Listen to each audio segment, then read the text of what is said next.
tardes. Cuando son las 17 horas comienza un nuevo programa de cuestiones y contrapuntos. ¿Qué tal? ¿Cómo te va, Germán? ¿Cómo estás, Carlos? Qué semanita, ¿no?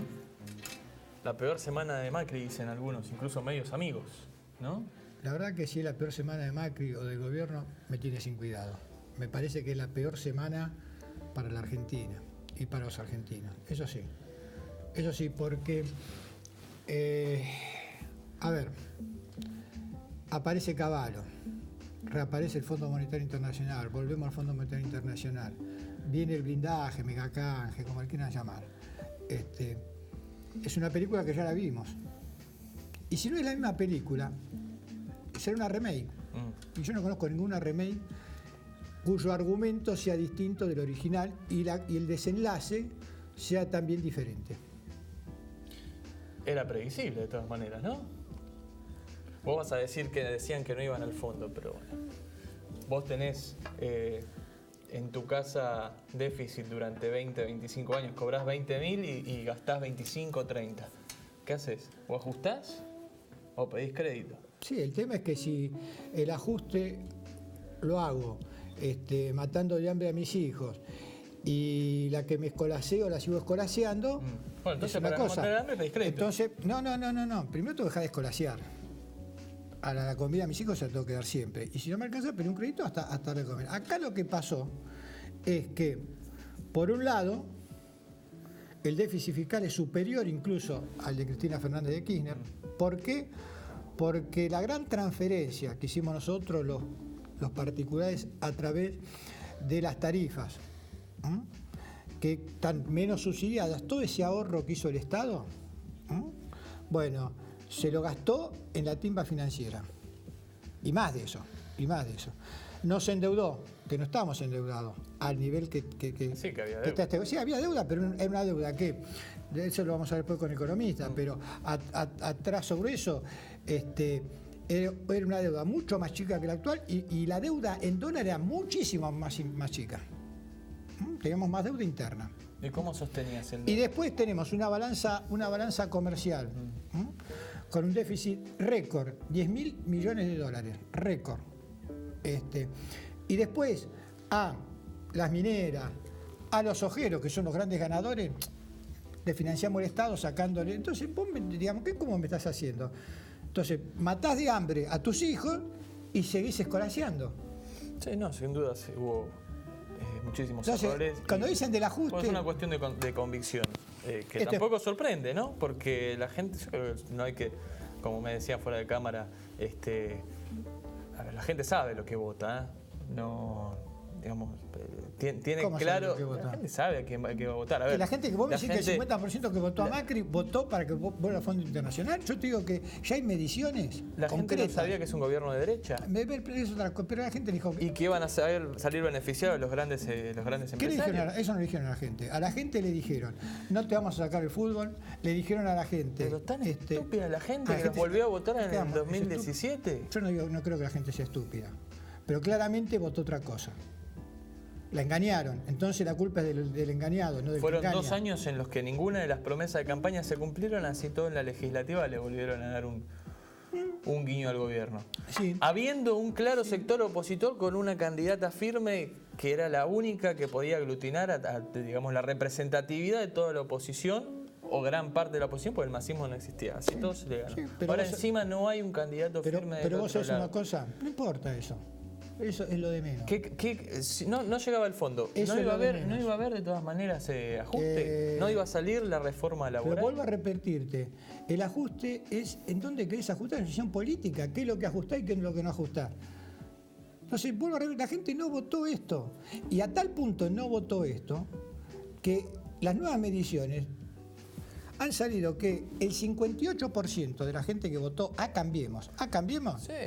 Está en contra de que vuelva el Fondo Monetario Internacional. El arreglo con el Fondo Monetario Internacional. Las encuestas del 2017. De los que no votaron a Macri, el 90 y pico, lo que hace que el 75% de la población está en contra. Cuando se empezaron a dar los primeros tarifazos que después dieron el volantazo, que a razón de ese gradualismo quizás también se llegue, después obviamente se lo preguntaremos al economista, ¿no? Pero a razón de ese gradualismo se llega a esta situación. Si no se hubiese dado ese gradualismo, de todas maneras, la imagen había bajado estrepitosamente para enero del 2017 con un rechazo obviamente ¿Y qué pasó no en tan 2017? fuerte como el de ahora, con ¿Qué pasó? obra pública. ¿Solo obras públicas? Con créditos. Con plata, créditos, puso plata en la calle. con lo que seguramente este gobierno va a hacer el año que viene. ¿Con qué lo va a hacer? Si Subió. yo digo, olvídate. Este es el tema. Ayer Mauricio Macri Son también, 30.000 millones. A ver, también se dijo habla- no a la reelección, dijo no al proyecto de Cambiemos. Se habla de Porque 30.000 millones, no se sabe, ¿no? Argentina le pagó en bonos a Venezuela casi 6.000 millones de pesos con un interés de dólares, con un interés del 16%. no sé qué me- durante el gobierno de Néstor Kirchner. no sé qué Y me ahora, quiere decir. La verdad que no sé lo que me querés decir. ¿Sabes? ahora se impresiona porque se le pide 30.000 millones al Fondo Monetario No. porque tiene el estigma del ajuste. ¿Qué es el ajuste El que se estigma, viene dando? No, la memoria del ajuste. Es el ajuste que se viene dando ¿De desde cuándo? 2015 hasta ahora. ¿Qué No se es va a así, profundizar? No es así porque en 2017, te vuelvo a repetir, en 2017, esto lo hablamos con el economista, se puso plata en la calle, se puso plata en el bolsillo de la gente. ¿Mm? Y levantó su imagen y alcanzó, tampoco no es para ganar para descorchar votos, pero sacó el 42% de los votos. Y se definió en 4 el meses. 42% de los votos. En 4 Ahora o 5 bien, meses. yo ¿No se puede repetir el mismo escenario el año que viene? porque el Fondo Monetario te condiciona. El Fondo Monetario, a ver, para que se entienda, es la última instancia. Cuando ya estás desesperado, Fondo ¿viste? Monetario no. Caes en el que te va a poner las condiciones, en el que te va a decir, te damos esto, que tampoco no es que entra guita acá para que vos hagas lo que quieras, porque es mentira, no es que entre el dólar físico, que ya se fue, sino que es para que vos tengas un blindaje, que no sé lo que te puede llegar a durar, pero bajo una receta, que ya la dijeron. No es que no estoy adivinando nada, ya cuando vinieron en diciembre del año pasado dijeron, la reforma previsional que la aplicaron, esa la aplicaron. Se aplicó. Ya se aplicó. La reforma laboral. Que se va a aplicar. Y se iba a aplicar sin el fondo. No sé si se va a aplicar. Durante el Mundial. Lo ¿Cómo hablamos se va a acá. aplicar? Claro, durante el Mundial. Está bien, puede ser que se aplique. ¿Vos te crees que hoy la Cámara de Diputados es la misma que hace un año atrás? ¿Vos te crees que la situación social hoy es la misma? No creo, ¿eh? No sé, va a costar y va a Los ser con la gobernadores gente en la están calle. esperando ¿no? obra pública, porque también tienen que Yo creo reelegir. que el problema es que este gobierno se había preparado para la protesta social, de ahí la gendarmería, de ahí los israelíes que vienen a adoctrinarnos a ver cómo reprimir una protesta social, se había preparado para bajar la protesta con palos y llegar hasta el 2019. Lo que no se había preparado era para el golpe de sus mismos amigos. El golpe de que dijeron, bueno, ahora queremos la plata, se acabó. ¿Por qué? Porque no vas a poder cumplir, que yo quiero la mía. Y para eso no se había preparado. Y lo agarró a la intemperie. Lo que pasó en el gobierno fue una serie de desaciertos día tras día. ¿Y qué hizo esto? ¿A dónde perforó? Y esto es lo más difícil. En la credibilidad de sus propios votantes. No te hablo de los que no lo votaron, porque los que no lo votaron, como siempre decimos, no votaron en 2015, ni en 2017, y tampoco en 2019, y lo critican, lo putean, y es el que no lo votó. Pero el que lo votó todavía tenía fe, esperanza, credibilidad. Esa credibilidad en algunas está en el cosas del dólar, ¿no? gobierno. Porque es la No misma solo clase el dólar. media que salía a la calle a protestar No durante el solo cepo el cambiario del dólar. kirchnerismo. ¿Te acordás los sedines? Esos inventos que se hacía para sostener el dólar. No compre dólares, decía el gobierno en ese momento, Guillermo Moreno, Axel Estamos hablando del Kicillof. gobierno de Estoy hablando Cristina. del kirchnerismo, sí. Ah, pero yo quería hablar de la actualidad. Cuando pero hubo, vos querés hablar del cuando kirchnerismo, hubo corridas, todo hacia la actualidad, ¿o qué? Empezó la Argentina a partir del está bien. 2015. Esto es por culpa del kirchnerismo. No, es una, La gente no te lo cree. La gente son que te creía eso responsabilidades hasta la semana compartidas. pasada, No. ahora no te lo cree. ¿Sabes Porque por se qué no lo entregó cree un la país gente? superavitario. No, porque, ¿No? a ver, vos sabés que hay una palabra que se llama credibilidad. Y cuando dejan de creerte, Pero la credibilidad es un hecho puntual, es el dejan de alza creer. del dólar. Entonces, yo lo que te No hay digo es otra esto. cuestión Yo que haya lo te afectado a la digo es clase esto. media. Hoy el gran problema del gobierno es que ha perdido credibilidad con sus propios votantes. No tiene credibilidad. Te dijo una cosa hoy, al otro día hace otra y a la tarde hace otra. Tienen Y esto fue acostumbrado todos los en el políticos curso lo de mismo, estos ¿no? 3 días, 4 días, Sí. se vio plasmado directamente. El tema de, resumida cuenta, para mí se le acabó el verso. ¿El verso qué significa? Que vos podés hablar de manera y la gente puede, y alguien puede creerte. Cuando no te creen más, ya te dicen versero. Y cuando te dicen versero, ya te ningunearon y ya no te creen. ¿Vos viste la figura de Macri hablando ayer al mediodía? Yo me fijo mucho en lo gestual. Sí. Era la figura de la derrota. Sigue coacheado, Muchachos, igual. a los botes. Ya hicimos lo que teníamos que hacer y no tenemos chance de... yo la veo así. Por ahí estoy equivocado, ¿eh? Pero Es un escenario apocalíptico. No, apocalíptico no, que real. lo venís planteando desde hace un tiempo. A ver, la Argentina, los países no se funden. O sea, apocalíptico no. Los países van a seguir, a veces mejor, a veces peor, lo mismo que la gente, pero el Estado no se funde, digamos. Ahora, lo que sí me parece es esto. Y esto es lo que le va a costar al gobierno, recuperar credibilidad. Hay esto dos cuestiones. Ni más ni menos. Con el blindaje, que es un blindaje, claramente, se entiende que la estabilidad, pues como lo llaman un blindaje previsor, porque no hay una situación similar a la del 2001 en cuanto a las arcas del Tesoro Nacional, se puede llevar por lo menos patinando al 2019, eso es una. Y otra, no hay oposición. ¿Quién es la oposición? Vamos a ver que es Graciela Camaño. No me interesa. Sergio Massa. No, vos lo que vuelvo a repetir. ¿Qué se espera? ¿Un escenario de crisis para que unjan a Daniel Scioli, que dice que ya se está reuniendo en la ñata de nuevo? No, vos lo que no tomás es una cosa. Las oposiciones nunca ganan elecciones. Las elecciones la ganan o la pierden los oficialismos. Y cuando te tocó perder, vas a perder con cualquiera. Entonces, cuando el oficialismo está tranquilo, diciendo, total, el peronismo está dividido, no hay nadie. Vuelvo a repetir, acá tenemos 2009, de Narváez, le ganó a Kirchner, a Massa, que estaba todo junto, a Scioli, a todos. Le ganó de Narváez. Después o sea, cuando te quieren castigar, te van a castigar con el que aparezca. Después de la crisis del campo. Siempre hubo alguna situación previa a... Pero lo votaron acá en el conurbano bonaerense de Narváez, no en la crisis del campo, solamente el campo. Y mucha influencia mediática también en ese momento, no nos olvidemos de Tinelli influyendo con ese personaje simpático. Y estate muy atento a esto, Tenemos un video vos trajiste un video de San Miguel, ¿no? Sí, ayer estuvo la gobernadora María Eugenia Vidal junto al presidente Mauricio Macri y el intendente local Jaime Méndez, una escuela del barrio Obligado, que es la periferia de San Miguel, una de las zonas más postergadas. Fueron a hacer presentación de un plan, plan 2000 escuelas se llama. Bueno, en definitiva lo importante es que cuando se iba la gobernadora, un grupo de docentes les pidió hablar ante el rechazo de la gobernadora. Bueno, se dio esta situación que parece que ya empieza a repetirse en cada presencia de Vidal en el conurbano bonaerense. A ver las imágenes.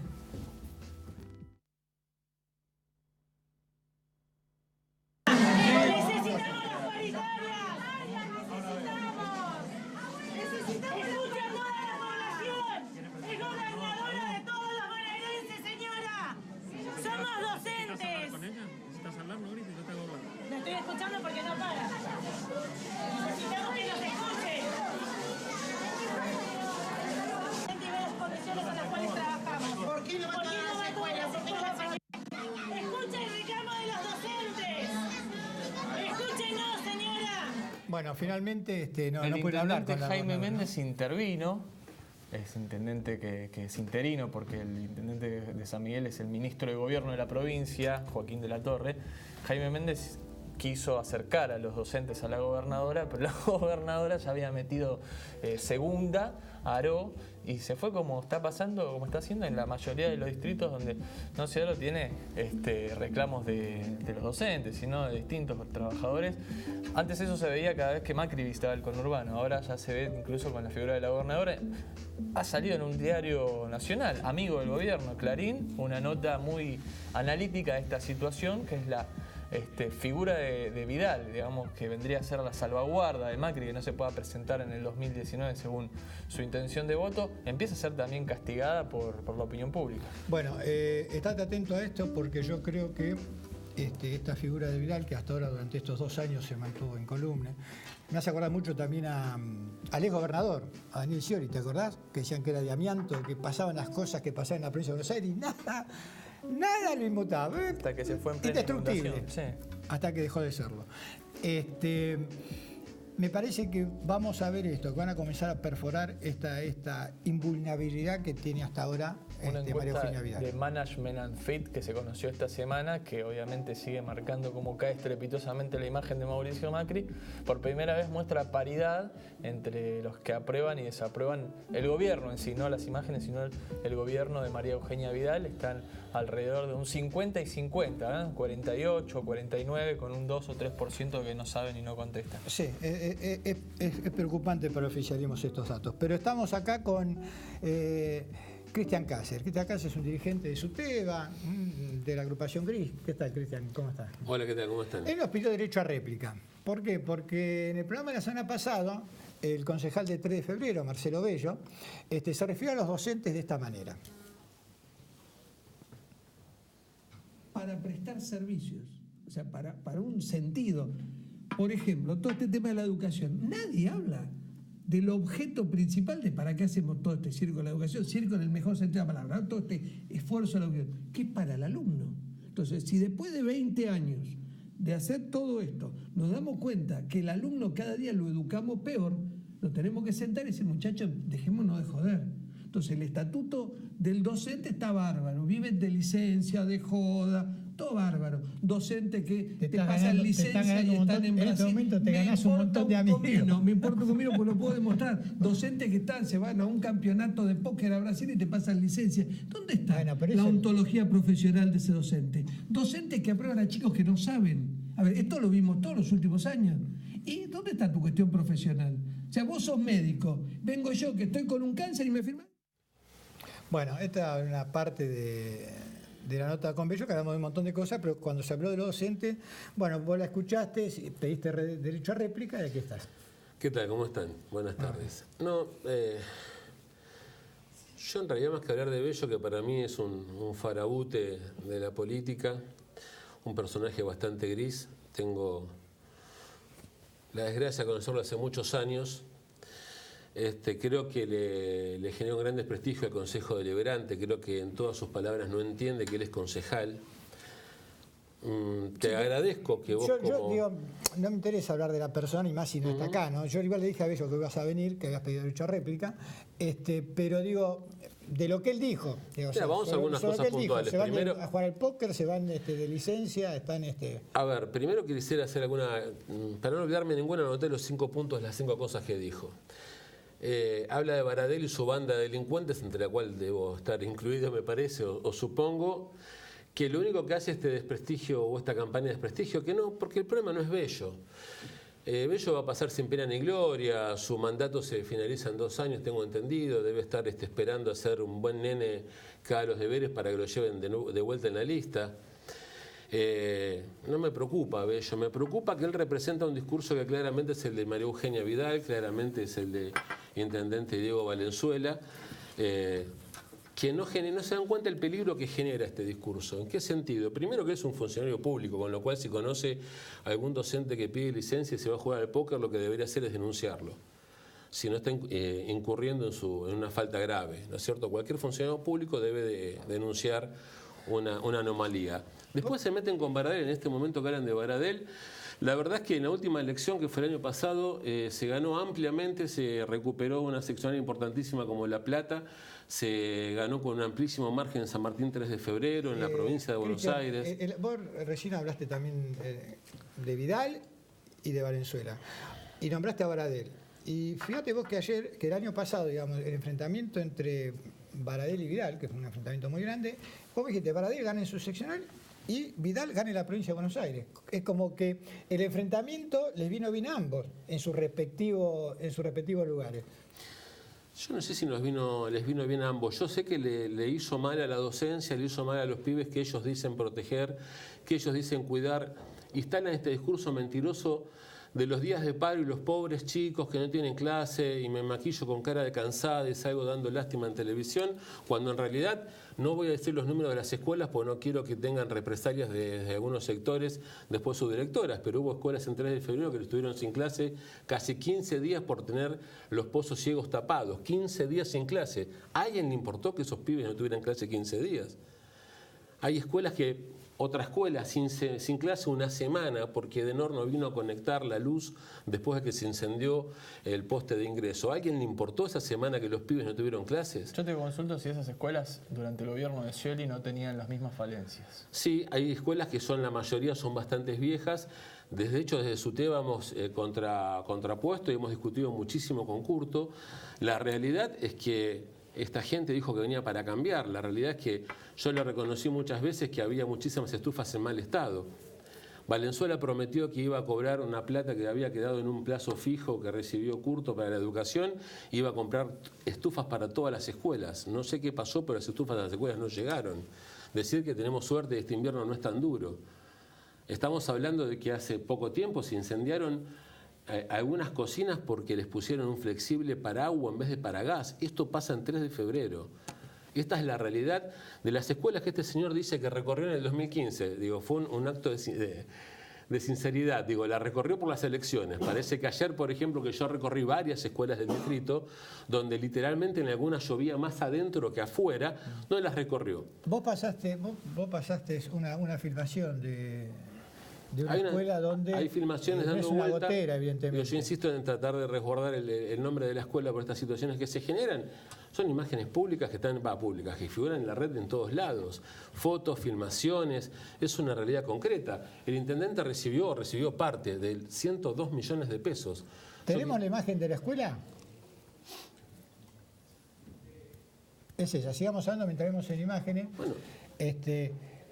Que la lluvia está acá y los pisos están totalmente inundados, eso es una laguna. Están las aulas totalmente inundadas, ahí está como cae agua, realmente es impresionante, llueve literalmente más adentro de la escuela que afuera. Ahora parece que eso no preocupa. Esto al señor concejal Marcelo Bello no le preocupa, evidentemente tampoco le preocupa al intendente, porque esto pasa en este distrito. Esta es una escuela de caseros. Es una escuela de caseros. Una escuela que se hizo a nuevo hace poco, en la década del 90. Yo me acuerdo de una escuela muy vieja ahí en la calle Puan, entre 3 de febrero y Sarmiento, y que en la época de Valdés se hizo a nuevo, en la década del 90, pero yo por lo que estoy viendo ahí no es gotera, está totalmente destruida la escuela esa. Pero aparte lo grave acá no es solamente quién hizo la escuela, sino que se hicieron varios reclamos por esa escuela. Y nunca pasó nada. Yo ayer estaba en una escuela donde llovía literalmente arriba de la caja de control eléctrica de la escuela. Cuando me decís varios reclamos, me decís también a la antigua gestión. No, que han hecho varios reclamos durante este año, digamos, ¿no es cierto? Porque hay una realidad, los edificios son viejos, los edificios es lógico que tengan cansancio de sus estructuras y se rajen, el sol actúa, digamos, todo eso es lógico. Lo que hay que hacer es mantenerlas. También es lamentable que muchas veces se rompen o tiran piedras. Digo, esto pasa ahora. La realidad es que hay que solucionarlo, la realidad es que hay que estar ahí. Porque vamos a preocuparnos el día que muera algún nene electrocutado, el día que alguna docente muera electrocutada. Pero esto no es solamente lo único grave, porque él desarrolló un discurso fuertemente misógino, inclusive Bello, cuando dice las docentes se embarazan, ¿no? Que me hace acordar al triste personaje del CEL, se embarazan para tener licencia. Yo realmente no logro entender. Y aparte estos discursos violentos de que los docentes son vagos, de que los docentes se embarazan, lo que hacen es generar más violencia en la escuela. Después nos sorprendemos cuando en la escuela un pibe le pega a un docente, cuando en la escuela una madre le pega a un docente. Pero acá el profundo error es creer que la escuela se tiene que hacer cargo de toda situación escolar. Yo soy trabajador social, orientador social de gabinete. Te puedo decir, por ejemplo, en Barrio Ejército de los Andes, a este gobierno dice que le preocupa mucho la educación sexual, el porvenir de los chicos. Sin embargo, se cerró virtual y en los hechos el servicio de educación sexual y prevención de embarazo del Barrio Ejército de los Andes, la sala sanitaria, la sala materno del Barrio Ejército de los Andes. Noto, al margen de la cuestión gremial, en una línea muy opositora a este gobierno. No se trata de ser opositor a este gobierno. De hecho, tengo un buen trato. En su principio nos hemos reunido, me han preguntado mi opinión, la he brindado. Digo, ahora hay una realidad. Si vos en la sala materno de Barrio Ejército de los Andes tenés 2 trabajadoras sociales y las echás a las 2 y no las reemplazás con nadie, no se trata de quién es el que gobierna. Se trata de que yo pregunto quién va a atender a las chicas adolescentes cuando tienen que ir a una sala maternal. Cuando te digo que no hay psicólogos en ninguna sala sanitaria, trabajamos con pibes que vienen fruto de violencia intrafamiliar, adicciones, de todo. Porque después nos piden a nosotros en la escuela que le enseñemos a sumar o a leer y a escribir a un nene que muchas veces llega a 6º grado y lo hace a los tumbos. Ahora nadie se fija que antes se presentaron 5 o 6 reclamos de medidas judiciales que no se acatan, de que no hay un psicólogo donde el chico pueda concurrir, que no hay un psicopedagogo, que no hay Estado. La realidad es esta, la escuela es la primera trinchera del Estado en el barrio y la última trinchera del Estado. Y el rol del presidente del Consejo Escolar, pues es un hombre que tiene mucho conocimiento, viene de muchas gestiones, ahora está a cargo del Consejo Escolar, que es Eduardo Madoni. ¿Ustedes tienen relación con él? ¿Qué postura tiene ante todas estas denuncias que usted está presentando? La relación que se tiene con el presidente del Consejo Escolar es la que se tiene con el presidente de un Consejo Escolar normal. Digamos, hay reuniones de UEGD, que es donde se discuten las situaciones que hay que arreglar edilicias de las escuelas. ¿Pero hay acción o hay inacción? Hay acción, lo que pasa que la realidad también es que el presupuesto que tiene un consejo escolar es acotado. De hecho, hay una fuerte presencia también de los consejeros de la oposición, de Gabriel Restucio, Unidad Ciudadana, han recorrido las escuelas. De hecho, hoy hubo una reunión en Barrio Ejército de los Andes donde estuvieron el presidente y Restucia con un grupo de directoras para hablar los problemas de inseguridad que hay en el barrio. Hace 2-3 semanas entraron y prendieron fuego la técnica 4, una parte de la técnica 4, y también rompieron el SEC de Barrio Ejército de los Andes.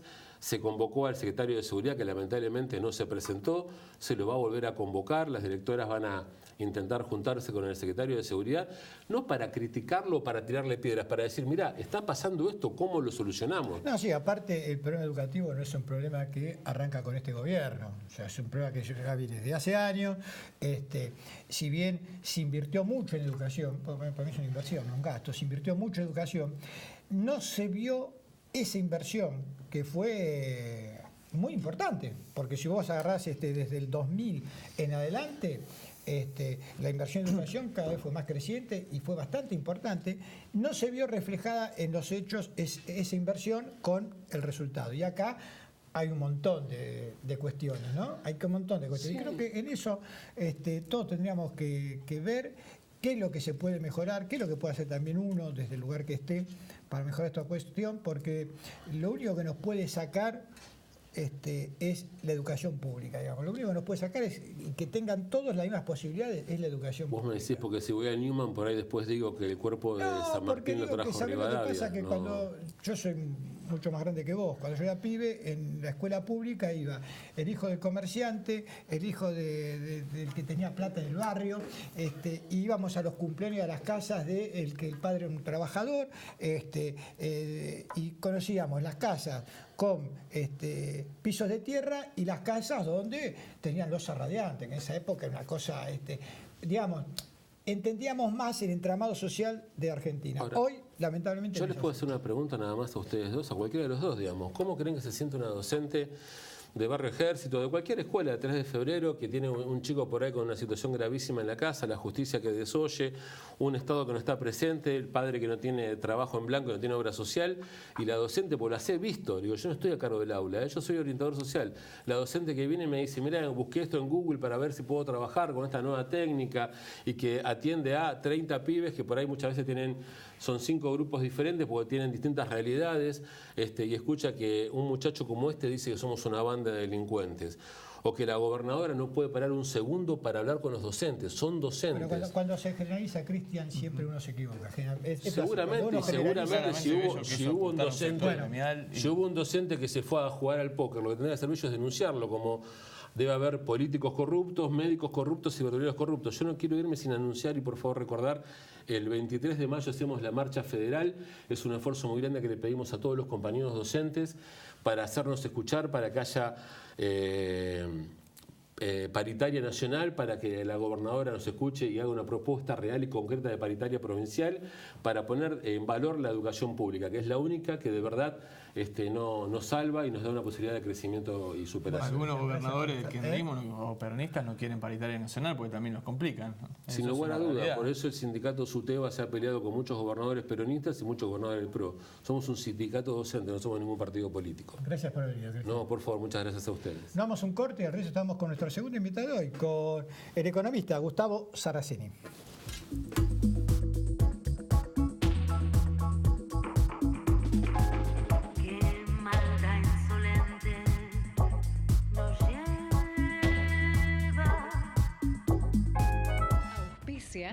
Cámara de Diputados de la Provincia de Buenos Aires. Defensor del pueblo de la Provincia de Buenos Aires. Noli, noli, noli, panes y tapas, pizzas, tacos y ricas pastas. Noli, noli, noli, siempre en tu mesa. Cuando hay noli nadie deja. El sabor familiar, la más alta calidad, siempre fresco de verdad. Noli, noli, noli, siempre en tu mesa. Cuando hay noli nadie deja. Noli,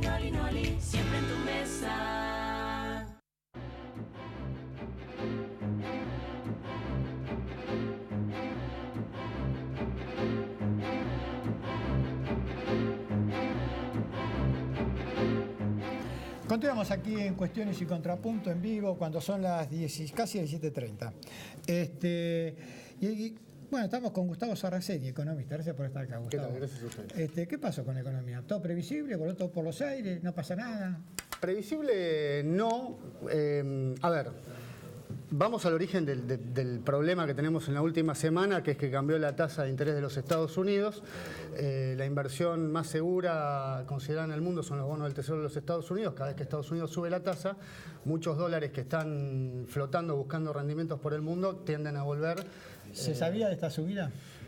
No, a ver, eso lo dispuso Trump la semana pasada o la otra, por una cuestión de política económica estadounidense. Cuando ellos quieren reactivar la economía, bajan las tasas. Cuando quieren frenar esa reactivación para contener variables inflacionarias o tener un crecimiento fuera de lo que puedan controlar, suben la tasa para controlarlo. Con eso logran hacerse dinero, quitan dinero del mercado norteamericano, pero también lo quitan del mundo. Claro. Ahora, recién estaba diciendo Marcos Peña que las charlas con el Fondo Monetario van a avanzar, van a tener por lo menos 2 o 3 semanas, son netamente técnicas, y dijo que no tiene por qué repetirse situaciones anteriores en cuanto a las políticas de ajuste que el fondo va a venir a alguna manera sostener en Argentina. ¿Cómo va a ser? Mira, vamos rapidito. El problema acá es la dependencia del dinero externo, básicamente, ¿sí? Sea del Fondo Monetario o sea de inversores privados. En este momento teníamos dinero de inversores privados que, buscando mejores rendimientos, vuelven a Estados Unidos, vuelven a la fuente y te generan el desequilibrio macroeconómico. ¿Son los famosos capitales golondrina? Capitales golondrina, inversión en cartera. Seguimos dependiendo, o sea, podemos mudar de cadena, pero vamos a seguir dependiendo de un amo, ¿se entiende? ¿Por qué? Porque ahora estamos dependiendo de un préstamo del Fondo Monetario, o estaríamos dependiendo de un préstamo del Fondo Monetario Internacional. El Fondo Monetario Internacional tiene 3 líneas de crédito disponibles, ¿sí? Para hacerlo rápido, de las que son automáticas, como si fuera un descubierto de banco, para el cual no creo que Argentina califique. Con algunas restricciones y algunos que te dan, digamos, ciertas recomendaciones. Las recomendaciones que te dan quieren cierto nivel de déficit fiscal primario o de superávit fiscal o de no déficit, ¿sí? Y te van aconsejando reforma previsional, te van aconsejando restricciones de gasto público. Ahora, Gustavo, ayer, entre otras cosas, el ministro Duhovne dijo que el Fondo Monetario no es el mismo que en la década del 90, en cuanto a sus políticas. ¿Es así o vienen con una nueva política o vienen con la batería de siempre? Ajuste, reforma laboral, reforma... El Fondo Monetario Internacional tiene sus requerimientos de acuerdo a lo que disponga el mayor de los aportantes, que son los Estados Unidos, ¿sí? Es el que más plata pone en el fondo y es el que impone, digamos, la operación o la planificación del Fondo Monetario. ¿Y qué es lo que impone? Achique sistema previsional, reforma laboral. No te quiero decir un consenso de Washington de los 90, pero parecido, un poco más light tal vez. De todos modos son medidas que... Esta película ya la vimos. Sí, claro, varias veces. Y no termina bien esta película, si es la misma que vimos. ¿O puede haber otro final, digamos? Mira, es muy difícil ahora hacer un pronóstico. Lo que sí se puede adelantar es que lo que viene en lo inmediato va a ser una restricción del gasto público. Ya se anunciaron que van a bajar obras públicas, que van a tratar de reemplazarlas con las obras de participación público-privada. Sí. ¿Y esas las permite el Fondo Monetario Internacional? En realidad es un tema de privados. El problema con las obras de participación público-privada es que vos le garantizás al inversor la rentabilidad. Por eso lo va a permitir el Fondo Monetario Internacional, de que vos te pide que achiques y le estés garantizando a un inversor su rentabilidad. Y no va en contra de sus intereses, porque lo irás financiando a futuro con lo que te vayan prestando y lo que vayas generando. Pero puede haber, digamos, si es una ruta con peajes, digamos, el dinero también El problema viene que si los peajes no generan la rentabilidad que está pauta del Estado, va a poner la diferencia. Claro. ¿Qué es lo que está pasando en España actualmente? Por ejemplo, es muy parecido a lo que pasó con los ferrocarriles ingleses en Argentina, donde se le garantizó una rentabilidad a la compañía de inversión inglesa y terminaron saliendo más caros que habiéndose financiado con crédito público. Depende cómo se haga, depende quién lo haga, pero resulta que nosotros tenemos siempre la misma estructura de contratistas del Estado en obra pública, está siempre la misma gente. No veo algo que sea novedoso. Cuando a principio de la gestión Macri dijo que quería convertir a la Argentina en un país de servicios, siendo un país de servicios, ¿se puede lograr un superávit? ¿Qué el ejemplo que es Chile, por ejemplo? Voy a tomar un ejemplo de Aldo Ferrer, que hace algunos años dijo en televisión: si quieren un país agroexportador, sobran 15 millones de habitantes. Claro. El modelo agroexportador no produce riqueza para todos y el modelo de servicios tampoco.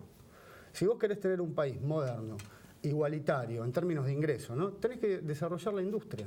Y la inversión acá nunca va al lado de la industria. Ese es el problema estructural que tiene Argentina de años. No es un país industrializado, es un país que, a pesar de todo, puja por industrializarse, que tiene una mentalidad, o en algunos sectores, industrial. Pero fíjate, todas estas medidas van en contra de la industria. En cuanto a la relación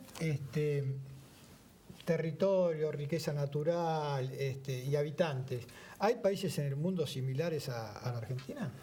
O sea, riqueza, pocos habitantes. Una vuelta discutí con un colega que decía, citaba el ejemplo de Australia, que se puede ser un país exportador primario y ser un país del primer mundo. El tema es que Australia exporta minerales, mucho más que nosotros en proporción. Nosotros exportamos mucho más productos agropecuarios. Ahora, ¿cómo se distribuye la riqueza en Australia? ¿Cómo llegó a Australia ese proceso? ¿Cuántos habitantes tiene Australia? Digamos, no es fácil comparar eso. Nosotros podríamos exportar minería, pero acá, por ejemplo, con el problema del déficit fiscal, se le da carga al ciudadano a pie, quitándole subsidio de tarifas, quitándole, digamos, no cerrando paritarias con una inflación que le hace perder salario real, pero sin embargo se desfinancia el Estado sacando retenciones a los productos exportables, con lo cual persiste el déficit fiscal, pero cambia, digamos, los hombros donde cae la responsabilidad. Pasó de los exportadores o de grandes empresas a ciudadanos comunes. Entonces, es muy difícil compararlo. ¿Australia es eso? No, Australia tiene sistemas mucho más igualitarios, tiene sistemas de fondos de compensación. Por eso no sé si vale la pena vos lo que me compararlo. está diciendo es como si en un municipio, por ejemplo, bajamos, qué sé yo, algún impuesto que se cobre a grandes empresas y subimos las tasas, digamos, y que pague toda la gente. Y le dupliques la vela al vecino. Funciona eso. No le cobro los sellados a la fábrica que tiene ganancias, digamos, que es una fábrica que tiene muchas ganancias, y le subo la vela a los vecinos. O sea, no dejé de gastar, sino que cambié, o muté, digamos, la forma a quién se lo cobro. Y hay un beneficiado, que es la empresa que todo lo que no gasta va a ganancia, va incrementada su ganancia, y el vecino que ante un mismo salario tiene que pagar todavía más. Con lo cual puede consumir menos. Y cuando te dicen que, bueno, que en realidad las ganancias tienen que ganar porque es la forma en que pueden reinvertir y puede haber más trabajo y puede... Correcto, pero no se está verificando que haya inversión y expansión de la producción argentina. Por el contrario. De hecho, toda la inversión que se viene diciendo y la lluvia de dólares eran capitales golondrinas que se fueron ante el menor atisbo de cambio de rendimiento. No entiendo, Gustavo. Si vos secás la plaza de guita, digamos. Sí, de pesos. ¿No? De pesos. Y hay menos plata en la calle. Y el consumo nuestro, digamos, lo que producimos, el 70% es consumo interno. Si yo no te dejo comprar, vos no podés producir y te vas al tacho, digamos. ¿Cuál es el, Argentina tiene un problema estructural que tiene mercados muy cartelizados y muy concentrados, sobre todo en alimentos, ¿sí? Con lo cual, muchas empresas pueden subir sus ganancias o bajarlas sin modificar la cantidad producida, sino manejando precio. Por ejemplo, vos tenés, como pasa en este país, el 80% de la pasta seca la vende una sola empresa. Sí. ¿Correcto? Si yo quiero ganar más, puedo simplemente subir el precio un 20%, y como es un bien inelástico, o sea, la gente necesita comer pastas, ¿sí? Es de primera necesidad, de consumo masivo, yo voy a verificar rápidamente una ganancia y no puse a marchar una máquina nueva. ¿Se entiende? Con lo cual yo puedo también perder consumo, puedo perder volumen de venta y no tocar casi la tasa de ganancia. Pero no tiene que estar el Estado para controlar eso, digamos, que no ocurra. Debería. ¿Cuánto tiene que ver las políticas de este gobierno económicas con esta situación a la que se llevó? ¿Cuánto tiene que ver los 12 años de kirchnerismo? ¿En términos de qué? ¿De salida de dólares? ¿De caída del poder adquisitivo? No, básicamente creo que el déficit es un factor determinante para que se haya llegado a esta situación. El tema del déficit fiscal, ¿no? Sí. El tema del déficit fiscal depende de cómo lo mires. Se demonizó el concepto de déficit fiscal. La pregunta es ¿para qué el déficit fiscal? Si vos tenés déficit fiscal, pero ese déficit se está usando en consumo en un mercado interno con empresarios que van agrandando su capacidad productiva para vender más, quiere decir que todo peso que vos tires a la economía se absorbe. En Argentina no pasa eso, porque no ha habido inversión de privados en los últimos 50 años, no los últimos 12, te duplico la apuesta. Entonces cada peso que vos tirás a la economía se lo apropia las empresas que están cartelizadas. Con lo cual, ¿cómo regulas eso? Es complicado. Si vos le das dinero a la población para que consuma, los 2 años de kirchnerismo, tenés un proceso inflacionario. Ahora, si vos te parás del otro lado del mostrador ideológico, como es el gobierno de Cambiemos, lo que dicen no, saquémosle dinero al público, démoslo a las empresas que generen empleo viendo que se incrementa su tasa de ganancia. Ninguna de las dos cosas ocurre. Siempre lo que recae en el sector empresario no funciona, que es la inversión. No ha crecido la producción industrial, de hecho se perdió empleo industrial. Por último, Y Gustavo, no paró la inflación, perdón. nosotros acá hablamos de déficit siempre, que uno escucha, ¿no?, que hasta que no tenemos con el déficit. ¿Alguien me puede explicar por qué el país más deficitario del mundo es la primera potencia? Porque el déficit fiscal fue usado para el crecimiento endógeno. Estados Unidos ha desarrollado enormes proyectos de ingeniería, avances tecnológicos poniendo plata al Estado. El Boeing 747, el famoso Jumbo, es un proyecto de los Estados Unidos, una licitación para tener un avión carguero, para el cual le adelantó $1.000 millones de la década del 60 a la Boeing. Eso es déficit fiscal. De acá a la China. La Boeing terminó logrando un avión que no ganó la licitación como carguero, pero terminó siendo el avión más vendido del mundo. Y le retribuyó al Estado norteamericano cientos de miles de millones en impuestos. Por eso el déficit y fiscal... de trabajo. Y generar empleo, los proveedores internos. O sea, por eso digo, se apunta al déficit fiscal, pero no se mira la composición del déficit fiscal. Este gobierno quitó un montón de planes sociales, redujo gasto por todos lados, pero el déficit global no bajó. Entonces la pregunta es, ¿dónde está la plata? Gustavo, te vamos a volver a ver, ¿cuándo tendríamos que llamar para decir, bueno, esto está orientado para tal lado? Qué difícil. Es difícil, ¿no? Qué difícil. Anda llamándome cada 2 días y te digo, es difícil. Dame dos más. La pregunta más interesante, ¿el dólar se sostiene al corto plazo? ¿Qué es corto plazo? ¿De corto plazo hasta el Mundial? No, es cortísimo plazo. Sí, porque se va a vacación y quiere saber. El dólar, vas a Rusia. Vos también. El dólar va a estar volátil, nervioso, me gusta decirle a mí, 2 semanas más. Recién cuando haya algún atisbo de qué es lo que va a pasar, porque todavía no se sabe lo que va a pasar, porque se habla de que se iniciaron conversaciones con el fondo, pero el fondo todavía no aprobó. No solo eso, ayer se apuraron para sacar boletos de avión porque tenían que llegar rápido y resulta que Christine Lagarde está en Europa y recién llega esta noche a Estados Unidos, con lo cual hoy no se van a ver, sino se van a ver mañana. Por eso, eso es lo que me preocupa también, la desesperación, las señales de vámonos ya, pero ni siquiera está quien van a ver, ese tipo de cosas, y preocupan a los inversores, a los mercados. Los mercados reaccionan en tiempo real. Insisto, un anuncio mal dado hoy, a la tarde, y ya mañana todo lo que hablamos no existe, no sirve. Lo que sí a fin de año, sí, el dólar va a comer. Primero, la inflación no va a ser de 20 puntos, de acá ya lo digo, y el dólar no creo que baje de los 25 pesos. Los más pesimistas dicen 27, no sé si tanto. Bueno, ¿la inflación la situás entre el 25 y el 30 o todavía no decís que el 30 es mucho, 25 arriesgo ahora. Y hablamos en 2 semanas. Gracias por haber venido. Gracias por haber venido, Gustavo. Nos vamos un corte y al regreso estamos con nuestro tercer invitado hoy, el presidente del Consejo Deliberante de 3 de febrero, Sergio Iacobino. Hay milonga de amor, hay temblor de gotán.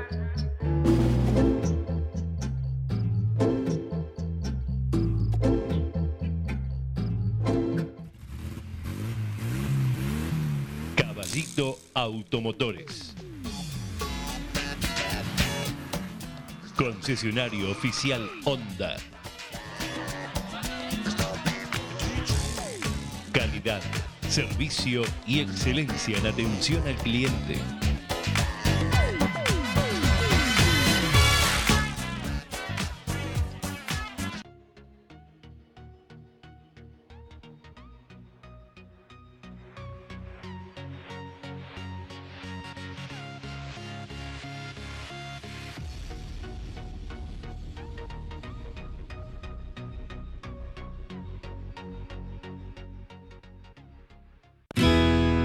Noli, noli, noli, panes y tapas, pizzas, tacos y ricas pastas. Noli, noli, noli, siempre en tu mesa.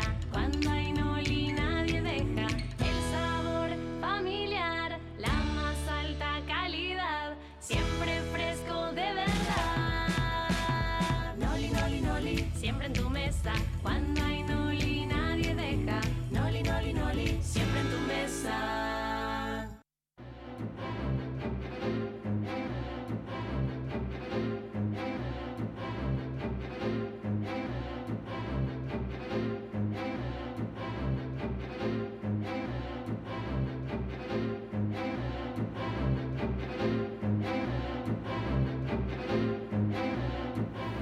Continuamos aquí en Cuestiones y Contrapuntos. Antes vamos a leer 2 mensajes que nos llegaron recién. Omar de Caseros, con el colegio sé que se está inundando, dice que ese colegio no se inundaba. Ahí fui yo. Hay que responsabilizar a quienes hicieron los trabajos de mantenimiento en esa escuela. Parece que hubo trabajo de mantenimiento y por lo que vimos muy bien nos hicieron. Y Mayra, bueno, le sigue pegando a Bello. Vergüenza que un funcionario como Bello hable así de quienes debieran defender la educación pública, insulta, estigmatiza, agravia a los docentes diciendo que se embarazan para pedir licencia. Nefasto. Bueno, esta es la opinión de nuestros televidentes. Estamos acá con Sergio Jacobini. Gracias por estar acá. Un placer, ¿cómo están? Decíamos, presidente del Consejo Deliberante de 3 de febrero. Semana complicada esta, ¿eh? Unos días agitados, lindos para... ¿Lindo? Sí, porque siempre, digamos, parte del convencimiento y la templanza que hay que tener en las situaciones en las que no todo parece que fluye como vos querés y de alguna manera tener claro el objetivo te hace trabajar con más fuerza para eso. Así que en ese sentido, lindos. Hemos tenido situaciones muy desgraciadas, desde hechos de inseguridad, temporal, se han juntado muchas cosas. La situación nacional, que también genera algún tipo de inquietud. En ese sentido nadie puede estar feliz, pero lo que sí significa para el trabajo que estamos haciendo, obviamente que refuerza y levanta nuestro objetivo a trabajar, ¿no? ¿Cómo repercute ¿Ya están pensando los municipios en lo electoral el año que viene, que va a estar bastante complejo a razón de estas situaciones? No, la verdad que no, me parece que falta muchísimo. Hay realidades cotidianas que hacen que vos tengas que enfocarte y trabajar muy duro en lo que tenés que resolver día a día. En el municipio, en el ámbito local, los problemas son diarios, son permanentes, sos ventanilla y puerta de entrada de todos los problemas que el vecino tiene, ya sea nacionales, provinciales, locales, y la verdad que no hay tiempo para especulaciones electorales. Cuando las hay, cuando tenemos reuniones partidarias, como tuvimos el sábado pasado, ahí el ámbito es político, es partidario, uno ahí se puede detener un poco más en el electoral. Un sábado durante todo el día, pero de lunes a viernes y obviamente los fines de semana también, el objetivo está en seguir trabajando para el vecino y obviamente eso es lo que nos lleva la mayor parte del tiempo. Vos hace ya más de 2 años y medio que estás, o casi 2 años y medio que estás al frente del Consejo Deliberante del municipio de 3 de febrero. Nunca tuvieron mayoría propia. Nunca. Tampoco la tienen ahora. Y esto lleva a que tiene que haber consenso, diálogo, para que salgan las ordenanzas, que son las leyes locales, sí, que propone el Ejecutivo. El ámbito sigue siendo el mismo, digamos, ¿en qué sentido? En que, bueno, muchos dicen que a veces el peronismo, nada, pero cuando olfatea sangre se transforma en tiburón. En el ámbito del Consejo Deliberante, ¿ya has visto un mayor endurecimiento de los concejales de la oposición o no? ¿O sigue ese diálogo y, bueno, cada uno tiene su pensamiento, pero las cosas van saliendo? Tienen esa fama, sí, del tiburón. Mirá, yo te voy a ser muy sincero, nosotros, como bien lo dijiste, nunca tuvimos mayoría y siempre el ejercicio fue del diálogo y del consenso, con lo cual hubo momentos coyunturales en que la situación estuvo un poco más agradable, en otros estuvo menos agradable, pero nunca salimos de ese margen. Con lo cual nos podemos mover con diferencias, podemos tener posiciones un poco más duras sobre un tema, menos sobre otro, pero es en el ámbito en que nos estuvimos moviendo todo este tiempo. No noto particularmente que ahora, en este momento, las visiones estén extremándose hacia una posición contraria o acentuando un perfil opositor por el solo hecho de acentuarlo. De hecho, estamos teniendo en estos días reuniones permanentes de comisión con temas álgidos y tenemos posiciones distintas, las sostenemos con dureza, pero nunca me parece que se llega al extremo de ser opositor por el solo hecho de serlo.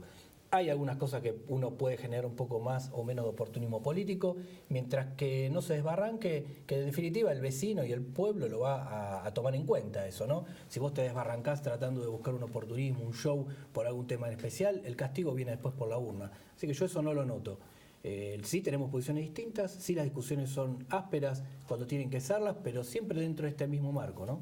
La última sesión se discutió la cuestión de la inseguridad, recién hizo referencia a algunos casos desgraciados que tuvieron lugar en el distrito. Uno se constató después que fue un crimen con una cuestión laboral, fue un ex empleado, 2 empleados del pollero de José Ingenieros, pero sí, un hecho de inseguridad tuvo que ver con la muerte del diariero Manduca, ahí en Caseros. Dijo un concejal de Unidad Ciudadana que la gestión del secretario de Seguridad, Lucioni, ya de alguna manera había caducado, como que ya había vencido. ¿No es tiempo de rever algunos secretarios, algunas direcciones que pueden no haber sido efectivos? Creo que tenían un semáforo inicialmente, no sé si sigue vigente eso. Sí. Sí, hay un tablero de control donde se hace el seguimiento de todos los programas del Ejecutivo. A ver, yendo un poquito de atrás para adelante y tratando de dejar 3 líneas fundamentales. Cada hecho particular, cada hecho puntual de inseguridad duele y nosotros tenemos que analizarlo desde la política pública general. No podemos concentrarnos, ubicarnos solamente en lo que puede ser el hecho en particular, porque eso es grave. ¿Sí? El segundo punto, más allá del hecho que vos comentabas del comerciante de José Ingenieros, también está en vías de investigación judicial el hecho del kiosquero, con lo cual no hay que adelantarse, hay que esperar que el proceso judicial continúe.